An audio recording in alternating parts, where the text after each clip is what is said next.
तुम्ही बोलावलं मी येतोय. बाळासाहेबांच्या आवाजातली ही साद ऐकू आली आणि सर्वांचंच लक्ष एका सिनेमाकडे वेधलं गेलं. तो सिनेमा म्हणजे बाळकडू. बाळकडूची टीम आज माझ्या सोबत आहे आणि आम्ही बसलोय अत्यंत वेगळ्या ठिकाणी. बाळासाहेबांच्या स्मृतिस्थळाच्या जवळ आम्ही सगळे बसलो आहोत. हे ठिकाण ही खूप स्पेशल आहे, खूप मेमोरेबल आहे. आणि आज स्वप्नाताई, पहिला प्रश्न तुम्हाला. तुम्ही हा सिनेमा घेऊन येताय, त्याच्यामुळे तुमचे आणि बाळासाहेबांच्या कुटुंबियांचे सर्वांचे संबंध खूप चांगले होते, खूप जवळचे होते, अजूनही आहेत. तुम्ही जेव्हा हा सिनेमा घेऊन येता तेव्हा कुतूहल आणखी वाढतं. तर हा सिनेमा घेऊन मराठीत यायचं का ठरवलं? खरं तर आम्ही खूप दिवस विचार करत होतो. बरीच लोकं आली आबांकडे, सिनेमा करायचा आहे, सिनेमा करायचा आहे असं म्हणत. पण काहीच जुळून आलं नाही. मग शेवटी आम्हीच ठरवलं की काहीतरी केलं पाहिजे. आणि विचार गप्पा सगळं होत असतानाच कुठून तरी ही स्टोरी डोक्यात आली आणि तसंच पुढे होत गेलं. हे खरं तर खूप वर्ष विचार होता की त्यांच्यावरती एक सिनेमा केला पाहिजे. आणि ऑफर्स खूपच आल्या आणि मला असं वाटतं की दिवसाला 10 अशा ऑफर आबांकडे येत होत्या. लोक येऊन त्यांना भेटत होते, स्टोरीज देऊन जात होते. पण शेवटी घरच्या घरीच एक स्टोरी निर्माण झाली आणि मग ठरवलं की आपणच करायचं. आपल्याला एवढी माहिती आहे, एवढी लोक आहेत जी आपल्याला मदत करतील, मग आपणच करू. अरे मुंबई कोणाच्या बापाची नाही आहे, मुंबई आपली आहे, आपली. मुंबईला महाराष्ट्रापासून तोडण्याचा डाव खूप वर्षापासून चालू आहे, पण त्यामध्ये एक माणूस उभा होता, बाळासाहेब ठाकरे. ए नाही, बी बी फॉर बाळकडू. उमेश, आता तुझ्याकडे वळते मी. या सिनेमाचा भाग होणं नक्कीच खूप स्पेशल आहे तुझ्यासाठी. ॲब्सोल्युटली. माझ्या मते मी स्वतःला खूप सुदैवी समजतो आणि माझ्यासाठी हा लाईफ टाईम एक्सपिरियन्स आहे, नो डाऊट. म्हणजे कुठल्याही कलाकाराला म्हणजे हे हे म्हणजे असं झालं की स्वप्न न पाहता स्वप्न पूर्ण झालं. म्हणजे हा विचारही कधी माझ्या मनात आला नव्हता की अशा पद्धतीने मी अशा एका मोठ्या प्रोजेक्टचा, बाळासाहेबांच्या बद्दलच्या प्रोजेक्टचा मी एक भाग होईन, महत्त्वाचा भाग होईन. सो अशी हे काहीतरी छप्पर फाडके झालेलं आहे असं मला वाटतं. आणि सगळ्यात महत्त्वाचं म्हणजे मला असं वाटतं की सुरुवातीला खूप दडपण होतं. जेव्हा पहिल्यांदा अतुल माझ्याकडे ही गोष्ट घेऊन आला की अशा अशा पद्धतीची आपण गोष्ट करतो, ते दडपण भीतीचं नव्हतं, ते दडपण जबाबदारीचं जास्त होतं की ह्या विषयावरती आपण काहीतरी करतोय. प्रेक्षकांच्या जिव्हाळ्याचा विषय आहे, प्रेक्षकांच्या आतला हृदयातला विषय आहे, त्याच्याशी आपण डायरेक्ट संवाद साधणार आहोत. पण पहिल्याच दिवशी शूटिंगच्या माझं हे सगळं दडपण निघून गेलं. अतुल, आमची संपूर्ण बाळकडूची टीम, ज्या पद्धतीने शूटिंग सुरू झालं, पहिला सीन झाला आणि ज्या पद्धतीने पहिल्या दिवशी मला तिकडचं वातावरण दिसलं, कळलं की काय पद्धतीने आम्ही सगळे एका प्लॅटफॉर्मवरती होतो. विचार एक होता. खूप जणांना वाटत असेल की हा सिनेमा म्हणजे विचार फक्त बाळासाहेबांचा सिनेमा, तर हे माझ्या मते बाळासाहेबांचं ह्युमर म्हणजे हा सिनेमा, बाळासाहेबांचे विचार म्हणजे हा सिनेमा, बाळासाहेबांचं व्यक्तिमत्व म्हणजे हा सिनेमा, असे अनेक पैलू आहेत.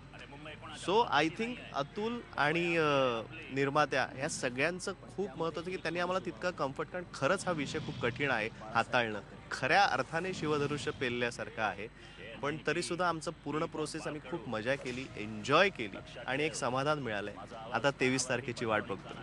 अतुल, काय दे धक्कापेक्षा मोठा धक्का दिला तुम्ही आता. नाही, खरं म्हणजे माझ्यासाठी हा खूप मोठा धक्का होता, पण तो सुखद धक्का होता. कारण जेव्हा मला फोन आला आणि मी ऑफिसला गेलो आणि मला पहिला प्रश्न संजय राऊत साहेबांनी केला, आबांनी केला की बाळासाहेबांबद्दल काय माहिती आहे. तर मी म्हटलं, जे सामान्य माणसाला माहिती आहे तेवढंच मला त्यांच्याबद्दल माहिती आहे. बिकॉज मला माहिती नव्हतं की मी बायोपिक करतोय, मी काय करतोय, आय डिडंट न्यू इट. आणि ही अशी फिल्म करायची, तर मलाही तेवढंच दडपण आलं होतं.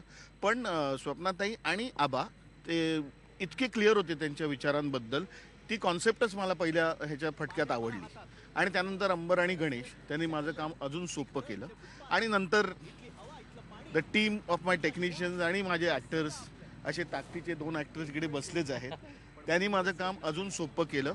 आणि वेळोवेळी स्वप्नाताईंचं आणि आबांचं मार्गदर्शन आम्हाला होतंच ते करताना. कारण विषय इतका असा म्हणजे ना, करताना इट वॉज व्हेरी म्हणजे सेन्सिटिव्ह विषय हा. असं पटकन म्हणजे कुठेही आम्ही जरा चुकलो पण आम्ही त्याची खबरदारी घेतली आणि जसं उमेश म्हणाला ना की इट इज अबाउट सेन्सिटिव्ह विषयाबद्दल काहीतरी सांगणार आहात का आम्हाला? अजिबात नाही ते तुम्ही 23 तारखेला 23 बघा जानेवारीलाच का सगळं? कारण त्याच्यात त्यांचं ह्युमर आहे त्यांचं व्यक्तिमत्व आहे आणि this whole film is about his ideologies त्यामुळे एक जबरदस्त फिल्म माझ्या आयुष्यात आली आणि बघूया ती 23ला आता आपण कशी लोकांना आवडते. आणि प्रसाद काय रमामाधव झाला आता काय ग्रे शेडचा सिलसिला चालूच आहे. ॲक्च्युली मला स्वतःलाच ग्रे शेड करायला खूप आवडते. पण या सगळ्याच्या पलीकडे जाऊन मी असं म्हणेन की एवढ्या मोठ्या चित्रपटाचा भाग होणं, मग तो ग्रे शेड असो किंवा कुठल्याही पद्धतीने असो, ते जास्त महत्त्वाचं होतं आणि ती संधी मला अतुलनी आणि स्वप्नाजींनी दिली त्याबद्दल मी खरं तर जाहीर आभार मानले पाहिजेत दोघांची. कारण मोठ्या आणि तरीही चांगल्या अशा फिल्म्स क्वचित निर्माण होतात आणि ही त्यातली एक फिल्म आहे जी मोठी आहे आणि ती चांगलीच आहे. तू प्रमुख भूमिकेत आहेस तर जसा हा सिनेमा बाळासाहेबांच्या भोवती फिरतोय, बाळासाहेबांची विचारप्रणाली यातून समोर येणार आहे, तर कधी बाळासाहेबांची भेट झाली होती? भेट म्हणशील तर फारच वेगळी भेट पण ती खूप माझ्या स्मरणात राहिलेली आहे. 1 to 1 मी एक कार्यक्रमात मी निवेदन करत होतो.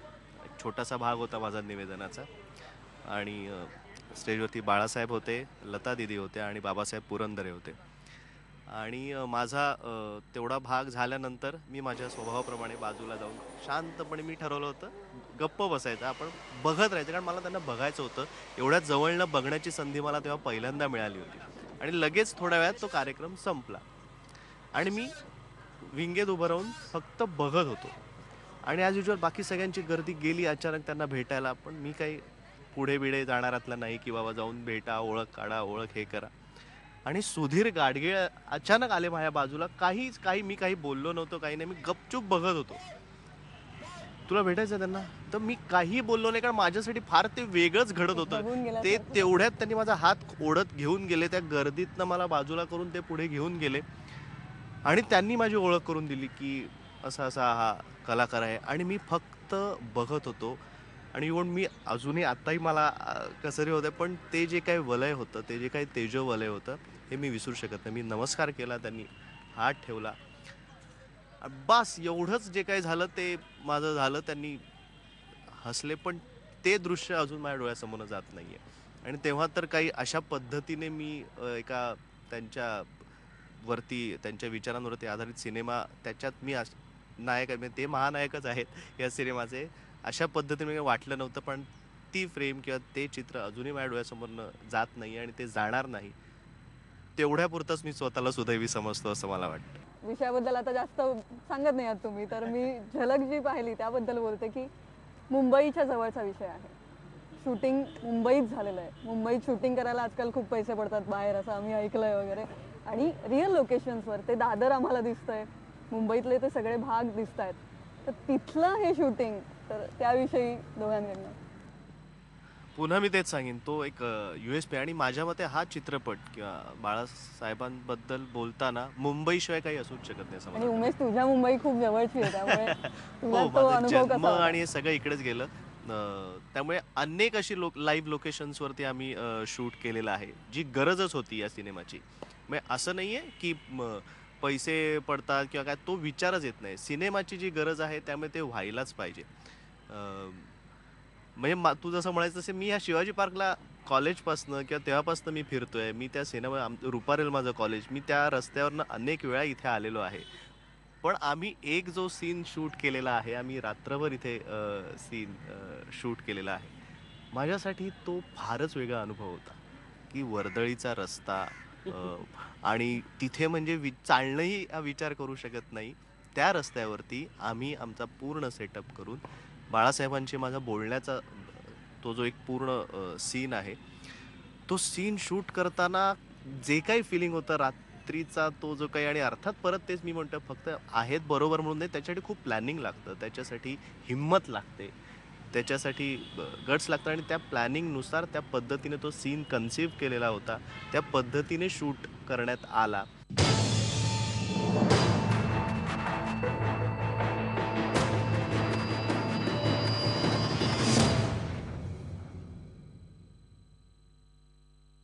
अत्यंत तेजस्वी उत्तुंग व्यक्तिमत्व कुठेतरी सर्वांनाच ते न भेटताही भेटल्यासारखे आहेत खरं तर.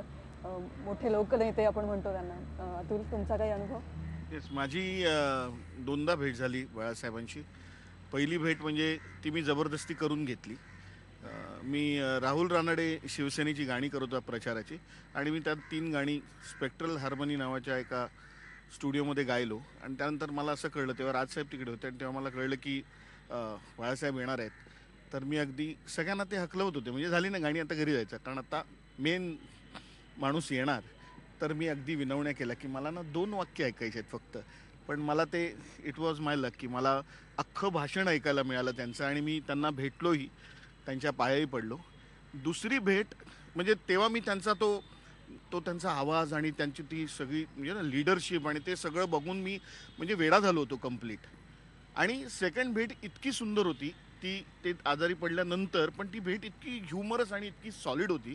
लालबाग परळची CD लॉन्च का काहीतरी होतं, आणि आम्ही त्यांच्या घरी गेलो होतो मातोश्रीवर, आणि मीही गेलो तिकडे, आणि त्यांना भेटलो. आणि मी तेव्हा कानात घालायचो रिंग्स, तर माझ्या एका कानात रिंग होती. तर माझी ओळख करून दिली सरांनी, आणि म्हणाले की अतुल काळे. बरं, काय करता तुम्ही? म्हटलं मी ह्यांचा असोसिएट डिरेक्टर आहे. अच्छा, तुमचं सगळं व्यवस्थित आहे ना? म्हटलं म्हणजे हे काय? एक तर आधीच मी थरथरत होतो त्यांना बघून. म्हटलं म्हणजे काय? नाही, हे काय ते म्हणतात ना तुमच्यात काय उजव्या कानात घातलं की हे, डाव्या कानात घातलं की ते, तुमचं सगळं ठीक आहे ना? म्हटलं हो ठीक आहे. बरं, काय घेता तुम्ही? म्हणजे आम्ही दुपारी कोकम सरबत पितो, तुम्ही काय पिता? म्हटलं तेच पिन मी.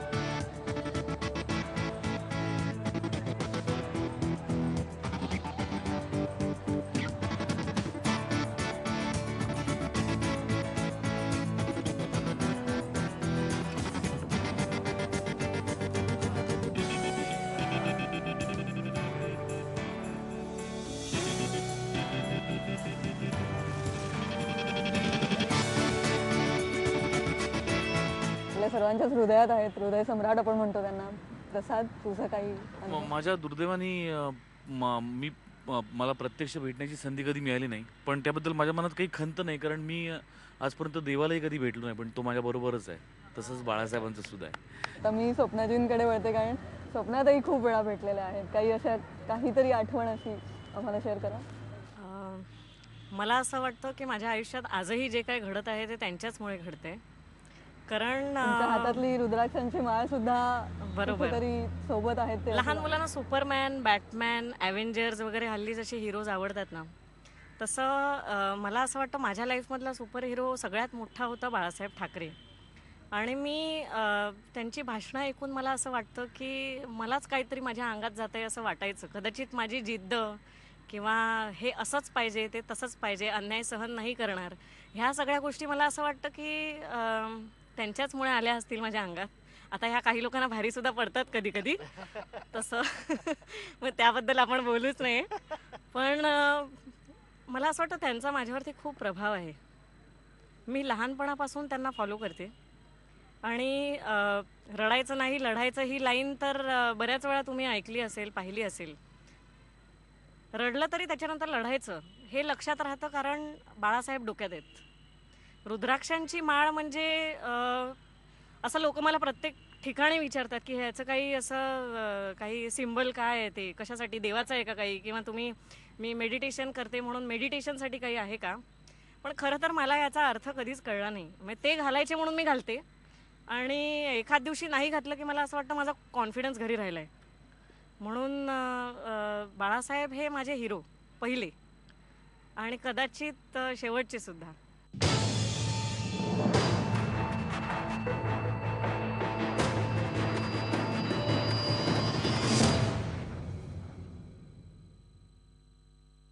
परवा आम्ही माननीय संजय राऊत सरांशी जेव्हा बोललो तेव्हा ते म्हणले की बाळासाहेबांच्या भूमिकेत कोण असेल असं तुम्ही विचारू नका, बाळासाहेबांची भूमिका बाळासाहेबांनीच केलेली आहे. याविषयी बरोबर आहे. थोडं आणखी स्पष्टीकरण. बाळासाहेब हे एकच होते आणि दुसरे कोणी बाळासाहेब होऊच शकत नाहीत. त्यामुळे बाळासाहेब स्वतःच या भूमिकेत आहेत ह्या चित्रपटात. तुम्हाला कळेल 23 तारखेला. मला असं वाटतं की बाळकडू हे बाळासाहेबांसाठी एक गिफ्ट आहे. 23 तारखेला त्यांचा वाढदिवस आहे त्यामुळे. आणि तुम्ही पाहिल्यावर तुम्हाला नक्कीच कळेल त्यांची भूमिका काय आहे ह्या हा चित्रपटात. योग फार सुवर्णयोग म्हणता येईल. तुम्ही बरोबर. साधलेला आहे. ठरवलं होतं आधीपासून का? मराठीमध्ये मी नेहमी पाहिलंय, म्हणजे मी उणिवा काढत नाही इंडस्ट्रीच्या, पण सुरुवात केल्यावरती रिलीज कधी होणार आहे कधीच कोणाला माहीत नसतं. ते असं ठरवलं जात नाही. पण मला असं वाटतं की हा पहिला मराठी चित्रपट आहे ज्यांनी सुरू करण्याआधी, म्हणजे शूटिंगही सुरू करण्याआधी चित्रपट कधी रिलीज होणार ह्याची तारीख आधीच ठरवून दिली होती, म्हणजे अनाऊन्स केली होती. विशेष महत्वाची आहे. ते विशेष महत्त्वाचं आहे कारण अतुल आणि सगळ्यांनीच ती डेडलाईन पाळलेली आहे आणि कुठेच कोणीच कमी पडलेलं नाही आहे ह्याच्यामध्ये. उलट मी तर म्हणते, मी माझ्या फोनमध्ये पण अतुलचा नंबर हा आमिर खान म्हणून स्टोअर केला आहे, कारण एवढे प्रश्न मला आयुष्यात कधीच कोणी विचारले नव्हते. आणि जेवढं परफेक्शन आणण्याचा प्रयत्न अतुलने केला आहे ह्या चित्रपटात तेवढा मला असं वाटत नाही दुसरं कोणी केला असेल. आणि निर्माती म्हणून मला वाटतं की प्रत्येकाचा चॉईस करण्यामध्ये जे काय आम्ही मेहनत केली होती इनिशियली त्याचं फळ आहे हे. कारण उमेशची जागा दुसरं कोणीच घेऊ शकत नाही चित्रपटात. म्हणजे आम्ही दुसरं कोणीही ॲक्टर घेतला असता तर चूक झाली असती. प्रसादच्या जागी दुसरं कोणीही असतं तर चूक झाली असती. अतुलच्या जागी दुसरं कोणी असतं तर चूक झाली असती. उमेशच्या कास्टिंग विषयी मला विचारायचं आहे. हे कधी ठरलं आणि कसं ठरलं? बाळासाहेबांनी ठरवलं आणि अतुल उमेशकडे गेले. मला असं वाटतं सगळ्याच बाबतीत हे तसंच आहे. बाळासाहेबांनी जे ठरवलं तेच सगळं झालंय. लक्षात ठेव, माझा आवाज कानावरही पडतो आणि कानाखालीही. सध्या मुंबईत ना फक्त 22% मराठी माणूस उरलाय. मला या गोष्टीचं वाईट वाटतं. अरे मुंबईत राहणं परवडत नाही असं म्हणण्यापेक्षा ना जीव द्या, नाहीतर बांगड्या भरा हातात. इथले रस्ते, इथल्या गल्ल्या, इथली घरं, इथले फुटपाथ, इथली हवा, इथलं पाणी, इथला श्वास, हे सगळं आपलंय. एक वेळ जेवून राहील पण मुंबई सोडणार नाही आता. ज्यादा चर्बी चढ़ गई है क्या? चरबी नाही रे, माज. आता बाळासाहेब दिसणार आहे. शिवसैनिक असणार आहे का या सिनेमात? मी कुठेतरी हे ऐकलं होतं, म्हणजे बाळासाहेबांनीच म्हटलं होतं की जन्माला येणारा प्रत्येक माणूस हा शिवसैनिकच असतो.